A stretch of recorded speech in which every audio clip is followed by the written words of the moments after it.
تو ہمیں یہ ہے کہ ابھی ہمیں اس کے لیے کیا کرنا پڑے گا, اور جو اس کی بیوی ہے اس کو کوئی انگلش کورس وغیرہ کرنا پڑے گا. ایک سوال یہ ہے میرا. اور دوسرا ایک اور سوال ہے, میری گرانڈ ڈاٹر ہے, وہ میٹرک پاس کیا اس نے, فاؤنڈیشن کورس کے اوپر یہاں آنا چاہتی ہوں. تو اس نے میٹرک سائنس سے کیا ہے, A1 گریڈ 81%. تو یونیورسٹی والوں نے آفر کیا اس کو کیا نام ہے ایڈمیشن کل سائنس میں, فاؤنڈیشن کورس پہلے کرائیں گے وہ. تو مجھے جاننا ہے کہ فیس ساری ایک ساتھ دینی پڑتی ہے یا انسٹالمنٹ پہ دینی پڑتی ہے. یہ میرے 2 سوال ہیں. بڑی مہربانی اور شکریہ, جزاک اللہ خیر. اللہ حافظ. alright, thank you. پہلے تو میں یہ عرض کر دوں کہ جہاں تک یونیورسٹی کی فیس کی بات ہے, میں کسی یونیورسٹی کو نہیں جانتا جو پورے 4 سال کی یا 6 سال موسٹلی ان کا تو کورس ہوگا فاؤنڈیشن میں لا کے, آئی ڈونٹ نو کون سی ڈگری کر رہے ہیں, بٹ اپ فرنٹ لیتے ہیں. وہ بیسکلی اینول بیسس کے اوپر اپنی فیس لیتے ہیں. تو اپ فرنٹ اگر لیتے بھی ہیں تو وہ آپ یونیورسٹی سے بات کر سکتے ہیں, وہ پیمنٹ پلان آپ کو دیتے ہیں جس میں آپ فیس کو ڈسٹریبیوٹ کر سکتے ہیں. لیکن بالکل امیگریشن رول کے لیے آپ کو کم از کم 1 سال کی فیس دکھانی پڑتی ہے. لیکن جہاں تک بات ہے یونیورسٹی کی فیس کی, وہ آپ ان سے پیمنٹ پلان بھی کر سکتے ہیں, اپ فرنٹ بھی دے سکتے ہیں, لیکن وہ پورے 6 سال کے کورس کا اپ فرنٹ نہیں مانگتے. وہ نارملی پر ایئر اور وہ بھی سیمسٹر کے اینڈ میں فیسز مانگتے ہیں. لیکن انٹرنیشنل اسٹوڈنٹ سے دیکھا گیا کہ یونیورسٹی اپ فرنٹ پہلے سال کی فیس مانگتی ہے, بیکاز یہ ایک امیگریشن رول کی بھی ریکوائرمنٹ ہے. اگر پیسے بینک میں پڑے تو یونیورسٹی کہتی ہے پھر ہمیں ہی دے دیں, تو وہ آپ یونیورسٹی سے بات کر سکتی ہیں. اب آ جاتے ہیں ہم آپ کے بچے کی سچویشن پہ. وی کین آل وش ہم دا بیسٹ ہیلتھ وائز, لیکن ابھی ان کے پاس 2 آپشن ہیں اپنی اسپاؤس کو بلانے کے لیے. اس سے پہلے میں دونوں آپشن ڈسکس کروں.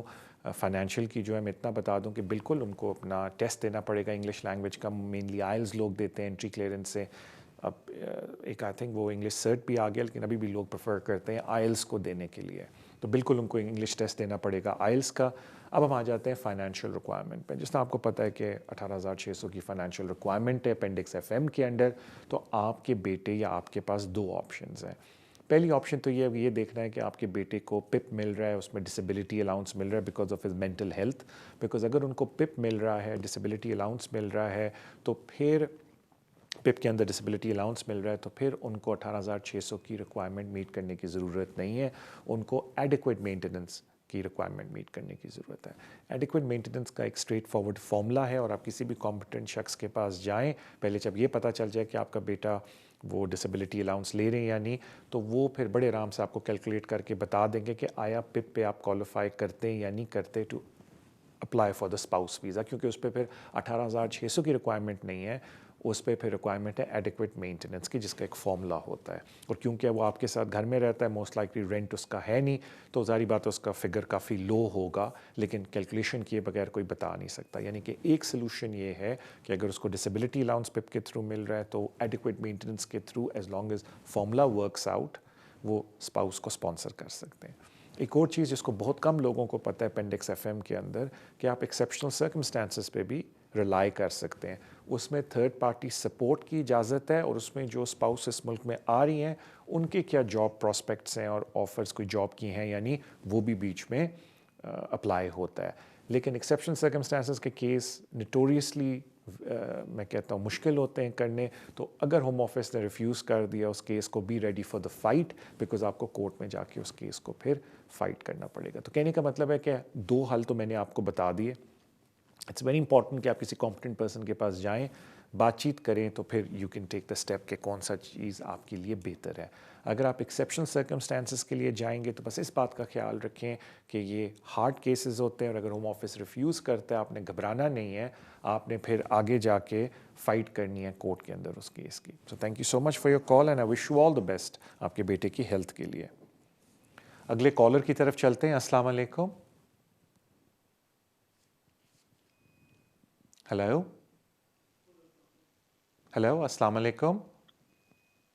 ہیلو, ست شری اਕਾਲ طارق صاحب. ਸਤਿ ਸ਼੍ਰੀ ਅਕਾਲ ਜੀ. ਮੇਰੇ ਮਦਰ ਨੇ ਉਹ ਇੰਡੀਆ ਦੇ ਵਿੱਚ ਨਹੀਂ ਤੇ ਉਹਨਾਂ ਦਾ ਬਰਥ ਹੈਗਾ 66 ਦਾ, ਤੇ ਮੇਰੇ ਫਾਦਰ ਉਹਨਾਂ ਨੇ ਹੁਣੇ ਹੀ ਸਿਟੀਜ਼ਨਸ਼ਿਪ ਅਪਲਾਈ ਕੀਤੀ ਹੋਈ ਹੈ ਯੂਕੇ ਦੀ. ਤੇ ਮੇਰੇ ਮਦਰ ਨੇ ਇੰਡੀਆ ਤੋਂ A1 ਜਿਹੜਾ ਕੋਰਸ ਹੁੰਦਾ ਉਹ ਟਰਾਈ ਕੋਸ਼ਿਸ਼ ਕੀਤੀ ਸੀ ਮੁਕੰਮਲ ਕਰਨ ਦੀ, ਪਰ ਉਹਨਾਂ ਤੋਂ ਮੁਕੰਮਲ ਹੋਇਆ ਨਹੀਂ ਜੀ. ਤੇ ਕੀ ਉਹ ਆਇਲਟਸ ਕਰਕੇ ਆਪਾਂ ਲੈ ਸਕਦੇ ਹਾਂ؟ جی تھینک یو سو مچ بھائی آپ کی کال کا. بالکل وہ آئلز ہی انٹری کلیئرنس کے اوپر اپلائی ہوتا ہے, تو اگر وہ آئلز کر لیں تو وہ ان کے لیے بہتر ہے. اور پھر آئلس کر کے وہ اسپاؤس, آئی تھنک آپ اسی لیے پوچھ رہے ہیں کیونکہ وہ اپنے اسپاؤس ویزا اپلائی کرنا چاہتے ہیں. اگر آپ کے فادر کے پاس برٹش سٹیزن شپ ہے, وہ ان کو اسپانسر کر رہے ہیں, تو بالکل وہ آئلس کر کے ادھر آ سکتے ہیں. تھینک یو سو مچ سر آپ کی کال کا. اگلے کالر کی طرف چلتے ہیں. السلام علیکم.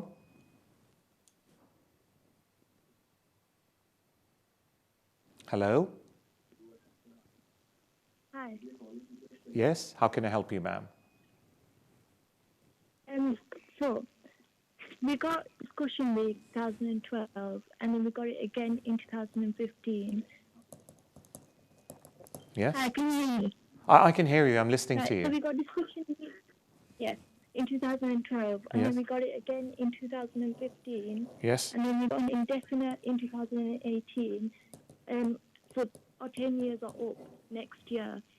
So my question is, do we have to apply for straight away, or do we have to wait for nationality? All right. Thank you so much for your call, ma'am. I mean, it depends on your personal circumstances when you decide to apply for nationality, because sometimes they are financial matters, and because of the requirement of what you need to pay for the application, you decide to apply later. So I can't give you a definite answer when you should apply for nationality, but one thing I must say, that whenever you do decide to apply for your naturalization application, there are three main things you have to be careful. Number one, if you're applying under the 5-year route because your spouse is not British, we call it the 5-year route, then you have to make sure that after attaining your indefinite leave to remain, you have remained in this country for 1 more year. So there's an expiration of 1 year from your indefinite leave to remain. That's the first condition. So after you are satisfied that you have waited for 1 year after your indefinite, then you look back when you're going to make the application. So if you decide, let's put today's date, for example, you decide you want to make the application on the 1st of December 2021, you have to go back 10 years, and all that period, if you've been in the country, you have to make sure that you have not been in breach of any of the immigration rules or condition. A lot of people, one of the main reasons they don't apply for the naturalization after they have had the indefinite and they have waited for 1 year after the indefinite is because when they go back the 10-year period, they find that they had overstayed. And for that very reason, they decide not to make the application because they were aware that they had overstayed. So in your case, you said that you were granted the first discretionary leave in 2012. Now, I'm unfamiliar because I did not ask you the question. Prior to 2012, were you legal in this country, meaning you had a valid visa and you applied for an extension, and as a result of that extension, they gave you discretionary leave. Now, if you were overstay prior to that, then obviously you have to wait 10 years from 2012, which was 2022. So unless you could prove that you were legal in this country prior to 2012, you could apply now if 1 year has passed to your indefinite, which it has, because you, like you said, that 2018 you had indefinite. But I think you're aware that you were overstay prior to that. That's why you're saying in 2022 we'll be making the naturalization application after 10 years being in this country legally. Then just count when you got the visa, and exactly 120 months from there you could apply for naturalization. There's a small caveat. You need to make sure that the day you make your application 5 years ago, on that exact date you were in this country, not on holiday. But that, if you go to a competent person, will look through your application. So in short, if you meet the good residential requirement, you meet the good character requirement, you can make your application after 10 years when you've been in this country legally and without any default.